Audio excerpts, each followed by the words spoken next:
চারিদিকে ভারতবর্ষে মুসলিমদের একটা বিশাল বড় একটা অত্যাচার চলছে কি চলছে না? চলছে। আপনাদের কেন হচ্ছে এসআইআর? এই কথা বলছো কেন? এসআইআর হচ্ছে, চলছে না? কোনো টেনশন করবেন, ভয় নেই। যদি বলছেন কেন আপনি এত সহজ করে দিলেন, আমি বলছি তো ভয় নেই। আর আমার কথা মিলিয়ে রাখবেন, চুল পরিমাণ আমাদের কোনো ভয় নেই। আর এসআইআর হবেও না, এটা আপনি লিখে রাখুন 100%। আমি বলে দিয়ে গেলাম এটা।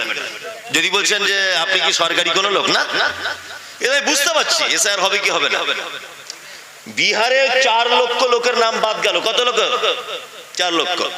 3 জন মাত্র রোহিঙ্গা আর 78 জন মুসলিম। কতজন? 3 জন রোহিঙ্গা, 78 জন মুসলিম। বাকি কারা? বাকি ওরা। এই 78 জনের নাম বাদ যেত না, 78 জনের নাম বাদ যেত না। আর এরা বাংলাদেশিও না। আমাদের মুসলমানদের তো আর একটু এক্সট্রা বদমাইশি আছে। হাদিস কোরআনে কত সুন্দর ছোটখাটো নাম আছে বাবা, ওই নামগুলো রাখ। ছেলের নাম রাখছে মোহাম্মদ মশিয়ার রহমান সরকার তরফদার। আচ্ছা, এই নাম কেউ লিখতে পারে? এই নাম লেখা সম্ভব? মশিয়ার রহমান সরকার তরফদার, মোহাম্মদ মশিয়ার রহমান সরকার তরফদার। আমার গ্রামে একটা লোকের নাম, অরিজিনাল বলছি আমি, এটা বানিয়ে না। তা বলুন, কোন অফিসার যদি এ নাম লেখে, তার দাঁত টাত সব ভেঙে পেটের মধ্যে ঢুকে যাবে কি যাবে না? যাবে। আর একটা গন্ডগোল বলি, আমার নাম মমতাজুল ইসলাম, আমার ছেলের নাম রেখেছি তামিম শেখ। ও শেখ কোথা থেকে এলো? ও শেখ হলো কি করে? আমার নাম মমতাজুল ইসলাম, তাহলে ওর নাম তামিমুল ইসলাম হবে, ওর নাম সাইফুল ইসলাম হবে, আশরাফুল ইসলাম হবে, ইসলাম হবে। আমার রেখেছি ইসলাম আর ওর রেখেছি হক। মানে সচেতনতার অভাব। কি বললাম বুঝলেন না? এবার আপনাকে একটা রিপোর্ট জানাই, বিহারে তাহলে 78 জন মুসলিমের নাম বাদ গেল। কত? 78। দুই নম্বর হচ্ছে উত্তর 24 পরগনাতে 2,56,000 লোকের নাম বাদ গেছে। কত? 2,56,000 লোকের নাম বাদ। 359টা পরিবার মাত্র এসআইআর থেকে নাম বাদ গেছে। 359টা মুসলিমদের, বাকি সব কারা? ওরা। এই যে একটা ভালো মানুষের ছেলে আছে শুভেন্দু অধিকারী, বিশাল ভালো ভালো মানুষের ছেলে। আমি তো গাল দিতে পারছি না, স্টেজ থেকে নেমে হলে দিতাম, মাইকে তো দেওয়া যাবে না, সবাই শুনতে পেয়ে যাবে। এই যে শুভেন্দু অধিকারী, এই যে অমানুষ, এই অমানুষ বলছিল যা কিছু হচ্ছে এসব জেহাদি মুসলমানরা করছে। বলছে এদেরকে এসআইআর করে দেশ থেকে বার করে দিতে হবে। ভালো করে বুঝবেন, শুভেন্দু অধিকারীর গ্রামের পাশে 250টা পরিবারের নাম বাদ চলে গেছে, একটাও মুসলিম নেই, সব হিন্দু। আর সব থেকে বড় কথা, শুভেন্দু অধিকারী তো দুই দেশের সম্পর্কের জন্ম। ওর মা তো বাংলাদেশের, বাপ ইন্ডিয়া, মানে জন্মেরই তো ঠিক নেই, ও তো 2 নম্বরই জন্ম। কি বলছি বুঝতে পারছেন? ও তো নিজে বলছে আমার মা এসেছে বাংলাদেশ থেকে আর আমার আব্বা ইন্ডিয়া, মানে 2 ধরনের জিনিস দিয়ে ওর জন্ম। তা ও আবার ভালো হতে পারে? ও কালকে মমতাকে চাটছিল, চটি চাটছিল, আজকে বিজেপি চাটছে, তারপরের দিন কংগ্রেসের চাটবে। ও নিজেরই কোনো অস্তিত্ব নেই যে আসলে ও মানুষ না অন্য কিছু। কি বলছি বুঝতে পারছেন না? জি। যদি বলছেন তাহলে এসআইআর হবে না, বলছেন কি করে হবে? সব তো ওদের নাম বাদ চলে যাচ্ছে। যাদের জন্য এসআইআর এর পরিকল্পনা করা হয়েছিল তারা তো সব ঠিক আছে। দেখুন, অমিত শাহ স্বরাষ্ট্রমন্ত্রী 2-4 দিনের মধ্যে ঘোষণা করবে এসব বাদ দিয়ে দে, এসব বাদ দিয়ে দে, সব আমাদের নামই বাদ চলে যাচ্ছে, কেস উল্টে যাবে। সব থেকে বড় চক্রান্তকারী কে? আল্লাহ। সব থেকে বড় চক্রান্তকারী কে? আল্লাহ। এসআইআর করে আমাদেরকে শাসন করার চিন্তা ভাবনা, এসআইআর করে এনআরসি করে আমাদেরকে দেশ থেকে তাড়ানোর পরিকল্পনা। ইতিহাস জানো? ইতিহাস মনে হয় জানা নেই। একটা কথা বলে রাখছি, শুনে রেখে দেন, আমরা তারা 1000 বছর এদের শাসন করার অভিজ্ঞতা আমাদের আছে। কি করে পাছার চামড়া তুলতে হয় এই ট্রেনিং আমাদের নেওয়া আছে। কারণ আমরা 180 বছরের ব্রিটিশদের দ্বারা নির্যাতিত হয়েছি, তারপরে আমরা হিন্দু মুসলিম আন্দোলন করে তাদেরকে দেশ ছাড়া করেছি। 1947 সালে 15 আগস্টে আমরা দেশ স্বাধীনতা লাভ করেছি। ব্রিটিশদের যেমন পাছার চামড়া তুলে দিয়েছি, ব্রিটিশদেরকে যেমন পালাতে বাধ্য করেছি ঐক্যের মাধ্যমে, ঠিক তেমন আগামী অদূর ভবিষ্যতে ভারতবর্ষের মাটিতে আমি যেন আকাশের পূর্ণিমার চাঁদের মতো দেখতে পাচ্ছি, খুব শিগগিরই হিন্দু মুসলিম জৈন খ্রিস্টান ইহুদি হাঁড়ি চুয়ার চামার বাগদি ছুতর মেতর হানাফি সাফি মালিকি দেওবন্দি জামাত ইসলামী পাথরচাপড়ি আজমির কাশ্মীর কে কোথায় দলমত নির্বিশেষে আবার আন্দোলন শুরু হবে। কিছুদিন শুদ্ধ ধৈর্য ধরুন আপনারা। তার দৃষ্টান্ত বুঝতে পারছেন না? বাংলাদেশের মাটিতে কি হয়েছে? হাসিনা পালাতে রাস্তা পেয়েছে। নেপালের মাটিতে কি হয়েছে দেখতে পেয়েছেন? মন্ত্রীরা আন্ডার প্যান্ট পরে লাফ মারছে নদীতে, দেখেছেন না? সারা ভারতবর্ষের 14 নম্বর প্রধানমন্ত্রী নাম হলো তার নরেন্দ্র মোদী। মানে এর মতো চালাক লোক আর জগতে কেউ নাই। এই একটা জায়গায় খুব কঠিন করে ধরেছে, কিছু হলেই শুধু বলছে হিন্দু আর মুসলিম, হিন্দু আর মুসলিম, হিন্দু খাতরে মে হ্যায়, খাতরে মে হ্যায়। আরে 70% তোমরা হিন্দু, তোমরা খাতরাতে আছো, তাহলে নিশ্চয়ই তোমাদের দেশ চালানোতে কোনো দোষ আছে। দেশটা একবার আলেম ওলামাদের হাতে তুলে দাও, দেখি হিন্দুরা নিরাপদে থাকে কি না থাকে, দেখি কি না থাকে। তোমাদের থেকে অভিজ্ঞতা আমাদের অনেক বেশি। একটা কথা বলে দিই, শুনে রেখে দেন। আপনারা জানেন যে বাংলাদেশের শেখ হাসিনা আলেম ওলামাদের প্রচুর অত্যাচার করেছে, করেছে না? করেছে। আল্লামা দিলওয়ার হোসেন সাইদি সারা পৃথিবীর এক বিখ্যাত মুফাসসির কোরআন। যদিও তিনি যখন তাফসীর করেছেন হয়তো কিছু হাদিস এখনকার দিনে এসে যাও জয়ীব বলে প্রমাণ হয়েছে, আল্লাহ ওনাকে ক্ষমা করুক, তবু উনি একজন বিশাল বড় জ্ঞানী মানুষ ছিলেন। তখন কম্পিউটার ছিল না, যাচাই বাছাই করে কোনো মানে কম্পিউটার ল্যাপটপের ব্যবস্থা ছিল না, তারপরেও যে তিনি গবেষণামূলক কথাগুলো বলতেন, আল্লাহু আকবার, একজন মুফাসসির কোরআন। আপনারা জানেন সারা বাংলাদেশে এই মুহূর্তের একজন প্রখ্যাত ইসলামিক চিন্তাবিদ, একজন আলেম, শাইখুল হাদিস, নাম আব্দুর রাজ্জাক বিন ইউসুফ হাফিজাহুল্লাহ। 5000 কোটি টাকার মামলাতে ফাঁসানো হয়েছে। আপনারা জানেন বাংলাদেশে একজন প্রখ্যাত আলেম, উনি কোন মাযহাব কোন মতাদর্শের উপরে দাঁড়িয়ে থাকেন এটা আমার জানার দরকার নেই। ডক্টর মিজানুর রহমান আজহারি। দেশে থাকতে দেওয়া হয়নি হাসিনা সরকারের আমলে, থাকতে দেওয়া হয়েছিল? হয়নি। আপনারা জানেন বাংলাদেশের প্রখ্যাত আলেম ডক্টর আসাদুল্লাহ গালিব, ওনাকে পর্যন্ত বাংলাদেশের জেলখানার ছোট ছোট কুঠির ভিতরে দিন রাত কাটানো হয়েছে। আপনারা জানেন আলেম ওলামাদের কায়না ঘরের ভিতরে ধ্বংস করা হয়েছে, মারা হয়েছে, সব ইতিহাস জানেন। যখন সারা ভারতবর্ষে হিন্দু মুসলিম সমস্ত রাজনৈতিক দল যখন ঐক্যবদ্ধভাবে হাসিনা সরকারের বিরুদ্ধে যখন আন্দোলন শুরু করে দিল, যখন দেশের সেনারা হাত তুলে দিল, সরকারকে নয় দেশ ছাড়তে হবে, নয় জনগণকে মেরে দিতে হবে, নয় আমরা আমাদের দায়িত্ব থেকে অব্যাহতি জানাচ্ছি, ঠিক সেই মুহূর্তে রাতারাত্রি হেলিকপ্টারে করে চলে এলাম দাদার কাছে।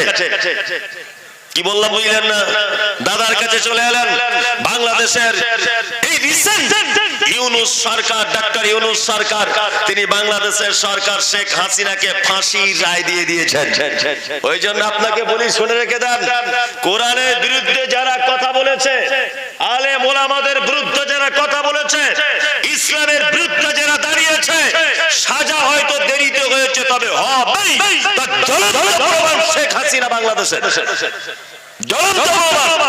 নমরুদ টিকতে পারেন ইতিহাস বলে, ফেরাউন টিকতে পারেন ইতিহাস বলে, পৃথিবীর ইসলামের বিরুদ্ধে যারা দাঁড়িয়েছে, আবু জেহেল টিকতে পারেন ইতিহাস বলে, আবু লাহাব টিকতে পারেন ইতিহাস বলে, আব্দুল ইবনে উবাই টিকতে পারেন ইতিহাস বলে, শেখ হাসিনা পর্যন্ত টিকতে পারেনি ইসলামের বিরুদ্ধে চারণ করার কারণে।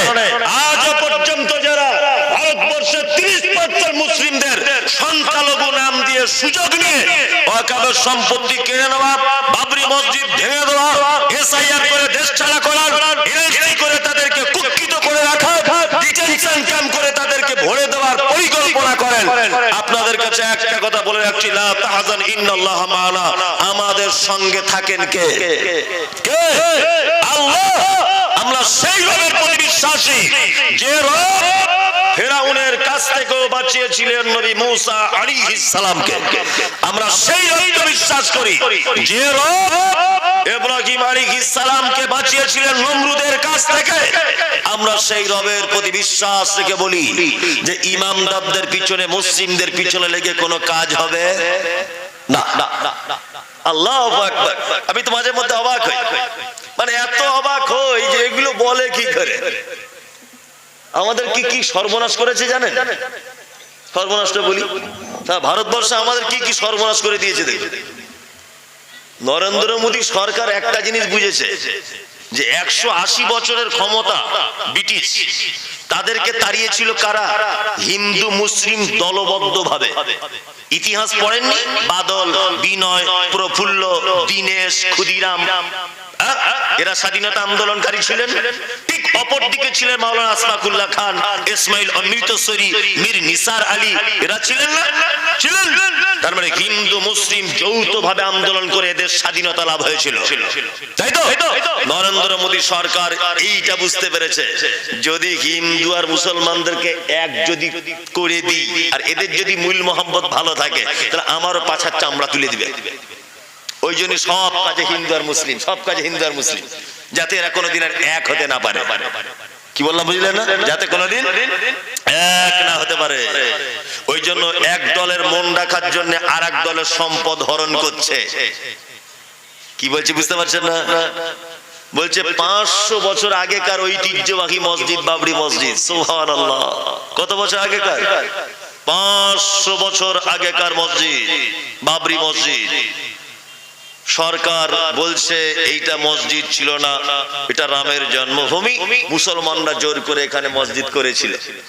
একটা কথা আপনাদেরকে বলি, আমি মমতাজুল ইসলাম সান্দি চকে বিয়ে করেছি, ধরে নেন আমি এই গ্রামের জামাই।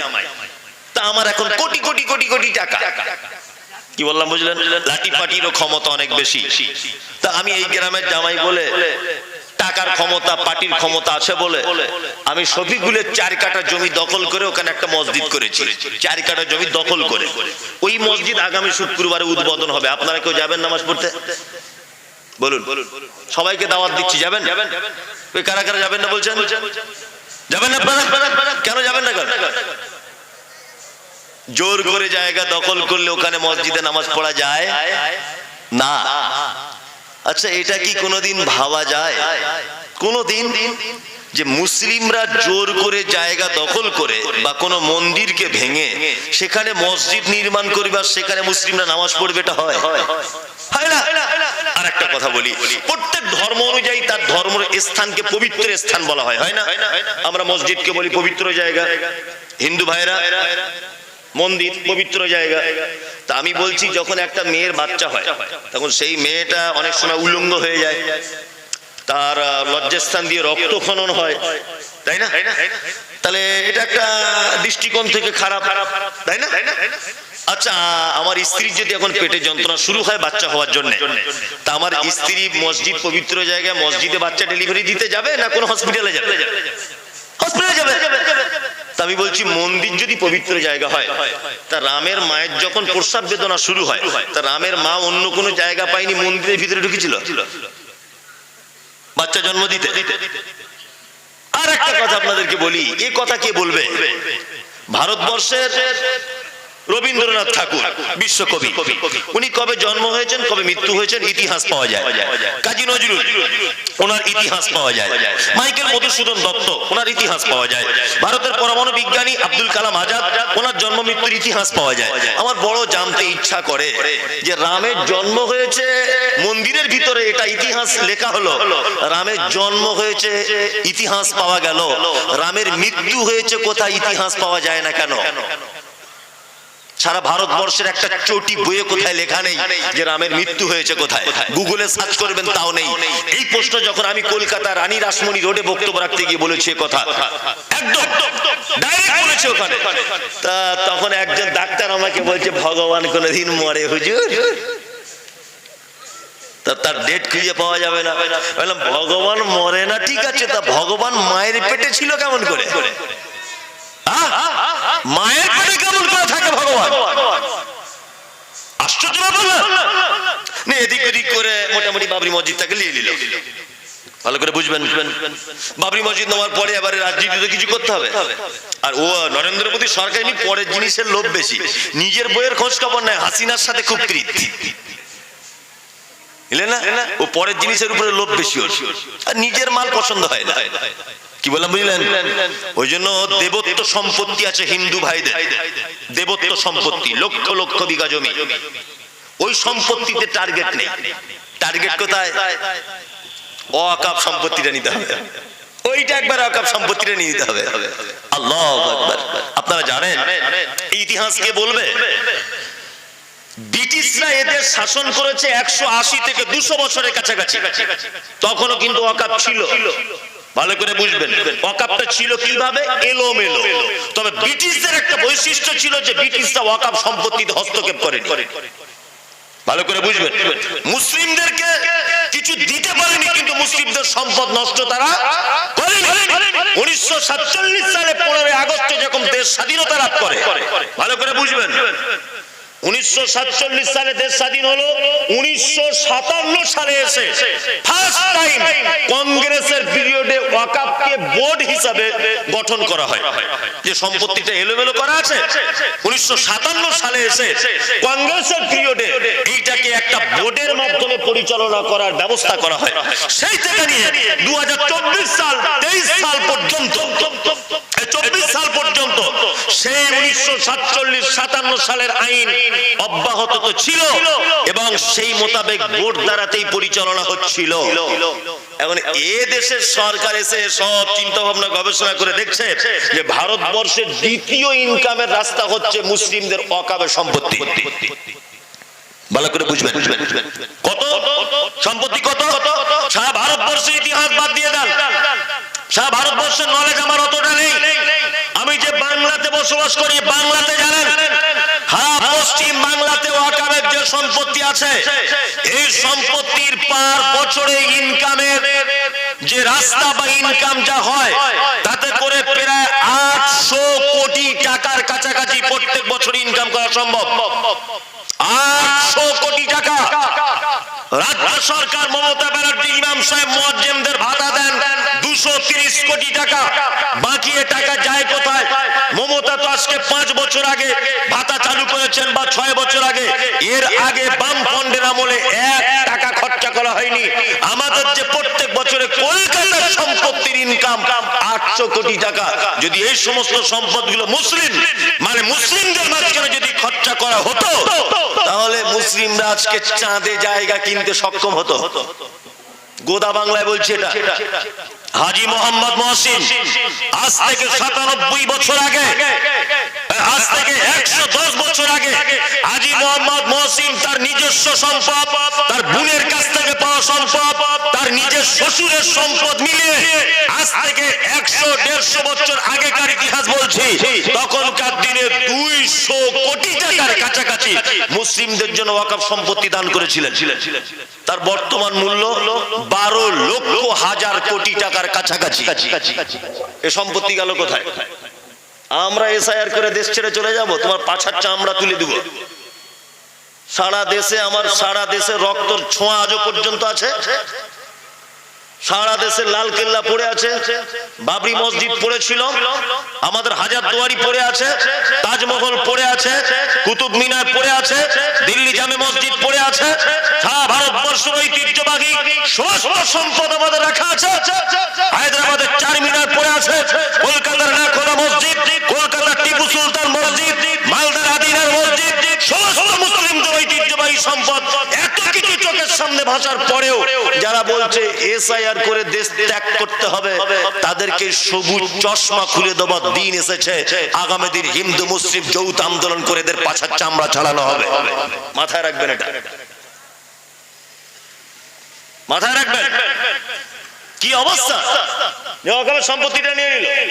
আমি তো কলকাতার ইতিহাস গুগলে সার্চ করুন, যদি না সত্য প্রমাণ হয় তা আমি আপনার কাছ থেকে কান ধরে 3 বার উঠবোস করে চলে যাব। একটা কথা যদি আমি ভুল বলে থাকি, তারপর আমি মানুষ কোন তথ্য ভুল হয়ে যেতে পারে। আপনি গুগলে সার্চ করুন, এক্ষুনি সার্চ করুন। কলকাতা মমতা ব্যানার্জি সরকার যখন বিল পাস করে দিল, একটা পদ্ধতি চালু করলো, ইমামদেরকে নেতাজি ইন্ডোর স্টেডিয়ামে ডেকে যখন বললো যে ইমাম সাহেবদের ভাতা দেওয়া হবে, মুয়াজ্জিনদের ভাতা দেওয়া হবে, সঙ্গে সঙ্গে কেস করে দিল হাইকোর্ট। কেন? বলছে কেন মুসলমানদেরকে ইমাম সাহেবদের দেওয়া হবে, পুরোহিতরা কেন পাবে না? তা পুরোহিতের আছে কি, তাও পাবে? ওর কি কিছু আছে? আমাদের তো অনেক কিছু আছে, আমরা পুরোহিতরা পাবে না কেন? কেস করে দিল, হাইকোর্ট রায় দিয়ে দিল এটা অসাংবিধানিক, চলবে না। তবে রাজ্য সরকার, আমি কোন রাজনৈতিক কথা বলি না, আমি রাজনৈতিক লোকও নয়, আমি রাজ্য সরকারকে অসংখ্য ধন্যবাদ জানাই যে তিনি একথা বলেছিলেন পেপারে, আমি আনন্দবাজারে পড়েছি, তোর ডাক শুনে যদি কেউ না আসে একলা চলো রে। কোর্ট কি বললো না বললো ওটা আমি দেখতে চাই না, আমি একাই ইমাম সাহেবদের বেতন দেবো বলেছি, দেবো। ভালো করে বুঝবেন। নিয়ে আমি তখন থেকে আমার ইচ্ছা জাগলো যে মমতা ব্যানার্জি এত মুসলিমদের ব্যাপারে এত ইন্টারেস্ট ফিল করছে কেন, ভাতা দিতে হবে। তারপরে আমি মোবাইলে অনেক কিছু, অনেক তথ্য, অনেক বইপত্র কলকাতায় গিয়ে আনলাম, যে দেখি তো ওয়াকাব বলতে কি, আবু রিদার লেখা বইগুলো সব আনলাম, এনে দেখতে পাচ্ছি ওরে বাবা এই তো কঠিন ব্যাপার, সারা কলকাতাতে মুসলিমদের অস্তিত্বে ভর্তি, অবাক করা তথ্য। এই যে আকাশবাণী কলকাতা যে খবর আপনারা শোনেন, এটা তো মুসলিমদের ওয়াকাবের সম্পত্তিতে রয়েছে। কলকাতা নেতাজি সুভাষচন্দ্র বিমানবন্দর, এই বিমানবন্দরে আপনি যদি যান কখনো, বিমানবন্দরের প্রাচীরের সাইড দিয়ে একটা বনগা রোড গেছে, বনগা রোড, এই রোডের একটুখানি গিয়ে দেখবেন ওখানে ওই সিদ্দিকুল্লাহ চৌধুরী যিনি রাজনীতি করেন, ওনার শ্বশুর আবু তাহের, ওনার একটা মাদ্রাসা আছে, ওই মাদ্রাসার অপোজিটে মানে এয়ারপোর্টের ভিতরে পাঁচিলে তাকিয়ে দেখবেন যে ভিতরে একটা ছোট্ট মসজিদ আছে। কেউ দেখেছেন কোনোদিন? দেখেননি? এটা দেখবেন এয়ারপোর্টের প্রাচীরের ভিতরে যেখানে প্লেন নামে রানওয়ে, তার থেকে 40-50 কিলোমিটার ডিস্টেন্স একটা মসজিদ আছে। তা আমি বলছি প্রাচীরের ভিতরে মসজিদ গেল কি করে? কি করে গেল? নিশ্চয় ওখানে কোনো মুসলিমরা বসবাস করত, মুসলিম কোন বস্তি ছিল ওখানে, পরবর্তী তাদেরকে হটিয়ে দেওয়া হয়েছে। কি বললাম বুঝলেন?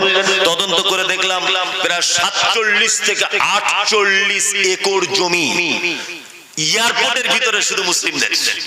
ভাবতে পারেন আপনি? দাদা তুমি আমার বুকের জমির উপরে প্লেনে করে নাও আর আমাকে সায়ার করে বার করবে? আমার বুকের উপরে তোমার প্লেন নামে আর তুমি বার করবে? টিপু সুলতান মসজিদ আপনি দেখুন, মুসলিমদের ওয়াকফের সম্পত্তি, তার আশেপাশে যত যা কিছু দোকানপাট আছে সব ওয়াকফের সম্পত্তিতে। সারা কলকাতা আপনি দেখুন, ইস্ট বেঙ্গল ক্লাব কাদের? মুসলিমদের ওয়াকফের। মোহনবাগান ক্লাব কাদের? মুসলিমদের ওয়াকফের। আপনার তারপরে যে আলিপুর আবহাওয়া দপ্তর মুসলিমদের ওয়াকফের সম্পত্তিতে আছে। তারপরে আপনি দেখুন আপনার ওই শহীদ মিনার মুসলিমদের ওয়াকফের সম্পত্তিতে আছে। সবথেকে আশ্চর্য যে কথা সেটা হচ্ছে এই যে কলকাতার হাইকোর্টটা মুসলিমদের ওয়াকফ সম্পত্তির উপরে নথি পাওয়া যাচ্ছে।